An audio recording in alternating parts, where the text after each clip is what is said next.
How did the framers of the Constitution of the United States seek to preserve liberty and prevent tyranny? Pretty basic question. Here's the answer I usually get from my students. Well, professor, to protect the individual and minorities against the tyranny of the majority, they added the Bill of Rights, and they gave the power to enforce those rights to the Supreme Court. Are my students correct? The editorial boards of the New York Times or the Washington Post and many members of the U.S. Congress would say yes. Unfortunately, the answer is wrong. I say unfortunately because it reflects a common misunderstanding of the Constitution, and that misunderstanding has led to a serious erosion of our freedom. Let me explain. Both the Bill of Rights and judicial review, the idea that the courts can decide if a law is constitutional or not, were hotly debated items when the Constitution was being drafted in 1789.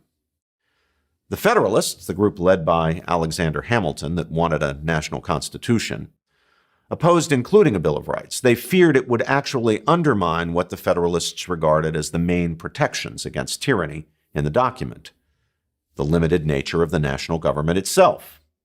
The Constitution did not envision a national government of general jurisdiction, meaning a government that could do whatever it wanted, but rather a government of enumerated and delegated powers, a government that had authority over only specific areas of American life.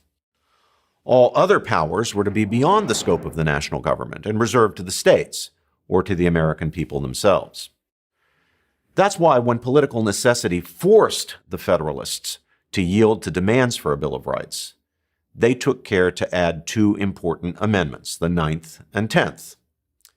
The enumeration in the Constitution of certain rights shall not be construed to deny or disparage others retained by the people.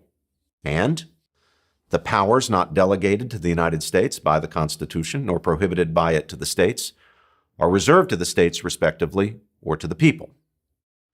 These amendments reinforce the idea that the national government couldn't just assume powers it had not been specifically granted by the Constitution. Unfortunately, these amendments have not stymied the expansion of the national authority. The power grab the Federalists feared, the national government taking more and more control over more and more areas of American life, took place.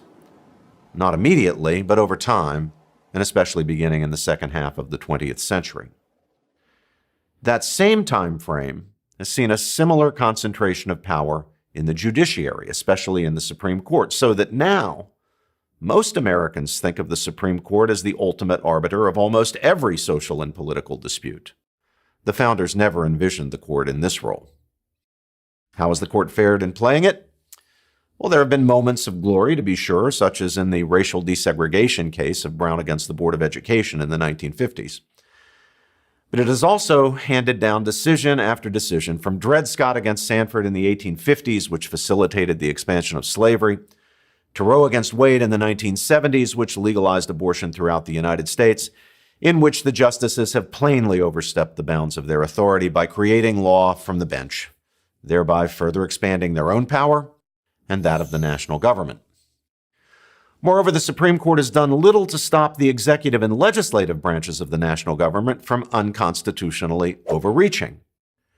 Recently, the court found a way, by a bare majority, to uphold an obvious case of constitutional overreach by the national government, the imposition of a law, or individual mandate as it is known, requiring every citizen to purchase health insurance coverage as part of President Obama's signature Affordable Care Act. The government defended this mandate as a legitimate exercise of its expressly delegated power to regulate commerce among the states. The trouble is that the mandate does not regulate commerce at all. Rather, it forces people into commerce on pain of a financial penalty. But why did the issue get to the courts at all? Congress and the president should have recognized and honored the fact that the Constitution simply does not empower the national government to impose a mandate on the people to purchase products, whether health insurance or anything else. We've drifted a long way from the original vision of the founders. The further we've drifted, the more powerful the national government has grown, and the less free Americans have become. Freedom can be taken away, but it can also be given away out of sheer ignorance. If we Americans, we the people, want to get some of that freedom back, we need to read America's founding documents. All the freedom we ever wanted is there. I'm Robert George, professor of jurisprudence at Princeton University, for Prager University.